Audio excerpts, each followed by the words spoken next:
Today we're checking out the Kameka HR-MC Dynamic Reporter Microphone. Let's get into it.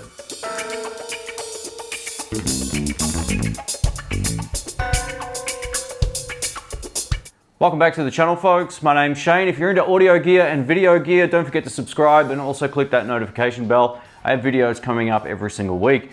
Today we're checking out this microphone from Kameka, and we're also going to test it up against a couple of other microphones in the same type of space as this, as well as a couple of other generic microphones a lot of you might own, just to get an audio comparison about how this one actually sounds and the benefit of a reporter microphone over some of the other options as well, and I'll outline that in this particular video.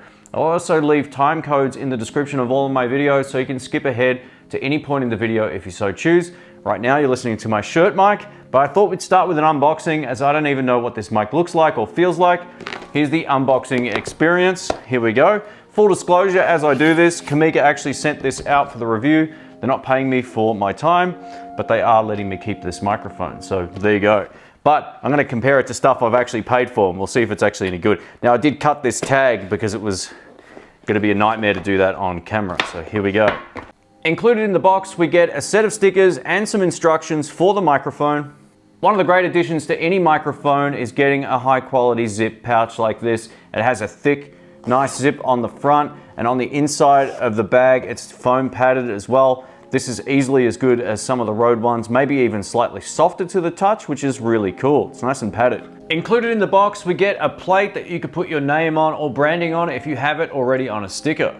And lastly, we get the microphone. And being that I'm wearing a black shirt, I think I'm gonna get changed.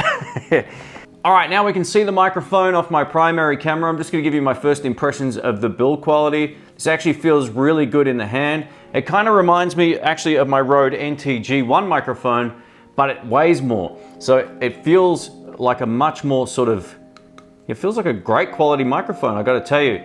Now in terms of the grill, this actually feels really great in the hand. It doesn't feel like it's gonna cave in or break or do anything it shouldn't do, like bend just by putting pressure on it. So it feels really quite good. Now reporter microphones are very different to say a shotgun microphone, as well as most vocal microphones. They're all a little bit different. A shotgun microphone picks up only anything in its line of fire, so to speak, whereas a reporter microphone like this, its idea is to not have it right up on your face.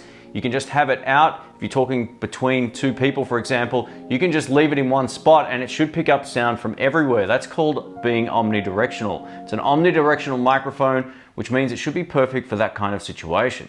Let's quickly touch on the stats. So this is a dynamic microphone. It means you don't need phantom power to run it, which is a huge advantage for portable microphones, where you might be using a wireless system that doesn't actually support phantom power. The polar pattern, as I mentioned, is omnidirectional, which means it will pick up sound all around it. It's the perfect type of interview microphone in most situations. Of course, if you do have a lot of ambient noise, you might want a more directional microphone, but in a situation where there's not a whole lot of loud stuff going on behind you, omnidirectional definitely makes it easy. The output impedance is rated at 150 ohms. We have a frequency response of 70 hertz to 15 kilohertz. Now a large diaphragm condenser microphone will go from 20 to 20. So this has less of a frequency range than that, but it's expected, and you don't need full 20 to 20 on an interview microphone. The human voice doesn't produce 20 to 20, so for its application, that's fine. The Kameka HR-MC has a sensitivity of -56 dB, and it connects via an XLR output. Its working temperature is rated between 0 and 50 degrees Celsius. I'm not sure what that is in Fahrenheit, so I'll leave it on screen somewhere. You can check that out. All right, over to the all-important sound test. So what you're listening to right now is the Kameka reporter microphone going directly into my XLR adapter for my Panasonic GH5. I'm running an XLR cable for this particular test, and we'll go over to a wireless test in just a moment. Now my wireless is a little bit funky, so we'll see how it goes. So I'm opting for a cable in this particular situation. Now the way most people would use this microphone is they'd have someone facing them this way, for example, and they have the microphone in the middle. This pretty much sums up how most people will be using these microphones. The idea is you don't have to keep moving it to their face. You can, of course, do that to some extent, but the idea is just to have it somewhere in the middle so it picks up both people evenly. If you're on your own, you can place it wherever you like, but if you are interviewing someone, it's really important to have pretty much an equal distance between both people. So just keep that in mind if you're thinking about using a reporter microphone. Before we change mics, I wanted to see what kind of handling noise we'd get out of this reporter microphone from Kameka. So I'm just going to hold the cable and shut up for a moment. It looks like we're getting very low noise. And I'm also just going to turn the microphone around and keep talking. And the idea now is that you shouldn't really hear too much of a difference as the microphone turns. And will you hear any handling noise as well? I guess we'll find that out in editing. And I'll comment about that at the end. But yeah, let's change microphones to the Rode Reporter and we'll see how it stacks up. Over to the Rode Reporter microphone as a comparison. This is one of the industry standards for a lot of people when it comes to reporting. I'm going to do the same test. I'm just going to turn around, put the microphone out a little bit and talk and see what kind of sound we get like that. My room is a little bit reflective as well, so we'll see how it handles those as well. And can you hear any plosives even with the microphone below my mouth like this? I'm hoping no is the right answer, but yeah, this is just a basic test now between the Kameka and the Rode. And now we're back on the Kameka reporter microphone, talking at about the same level, just as a direct comparison. There's one other microphone I want to put in this equation, which is one of my favorite dynamic microphones of all time now. It's such a great mic, and it comes in far less expensive, just as a sound comparison, and then we'll weigh up the pros and cons. Just for a point of comparison, I thought I'd grab just a generic vocal microphone. This is the Behringer XM8500. I really feel this punches well above its weight. I've got this at about the same spot, give or take, that I had the other two microphones in proximity to my mouth. So I'm just going to turn sideways right now and put it out a little bit and talk across the front. I'm tipping this one will have more bass response just based on the fact that I know how this sounds already. The other microphones have a slight rolled out low end. It's just how they're designed. They're a different kind of EQ. Now you might be asking, what's to stop someone from using a microphone like this over one of the reporter microphones?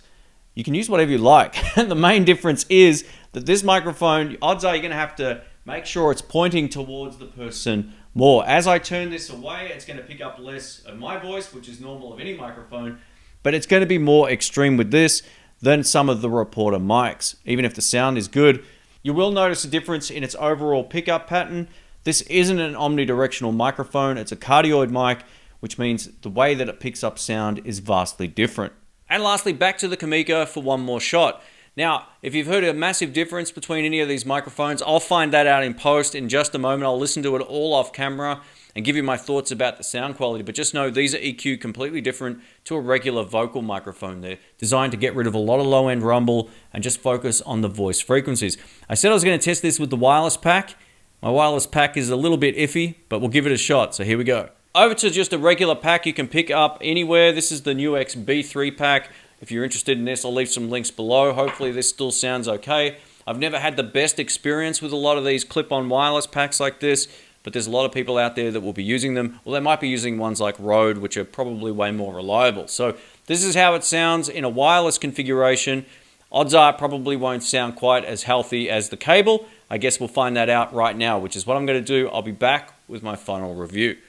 Alright, so I've just had to listen back to all three of the microphones in this comparison, and I have to tell you, between the Rode and the Kameka, they're very, very similar sounding in some ways, but the Rode has a little bit more sort of warmth to the sound, a little bit more oomph, but it also had more white noise for whatever reason. That's my biggest criticism of the Rode Reporter. For that reason, it's my least favorite microphone from Rode. Now, the Rode microphone wasn't faulty or anything like that. I actually had it replaced a while back because I thought it was faulty. I got it back and it sounded exactly the same as the one I sent in for repair. So yeah, not my favorite microphone, but it did sound a little bit fuller than this particular microphone from Kameka, and I've also put the little plate on the mic now as well. But in terms of what you need just for getting your voice done, if you want to save a few bucks, this will definitely sound good. Did it sound as great as the Behringer? Absolutely not. I think this wiped the floor with all of them, but they're different microphones. So if you want to get something like a reporter microphone, it means you can hold it between people and get a very even sound all around the microphone. With a microphone like this, you're going to have to turn it to face the person talking the majority of the time. It still is somewhat non-directional, but this is way more omnidirectional. So yeah, cardioid polar patterns are very different to, say, an omnidirectional polar pattern, which allows the sound to be picked up from just about everywhere. So there you have it. Trust your own ears. Is the Kameka any good? I think it does the job pretty fine. And also helps being able to cut out those low frequencies. So if you are in a really noisy location where there's lots of low-end thump and noise, this would be a far better choice than the Behringer, because the Behringer has too much low end for a reporting situation. But yeah, the best microphone is the one that you like the sound of the best. A massive thanks to Kameka for sending this out for the review. Like I said, they're not paying me for this review, but they have let me keep it. And I think I might choose this over the Rode. Let me know what you think. Thanks again for watching. My name's Shane. I'll catch you soon. See ya.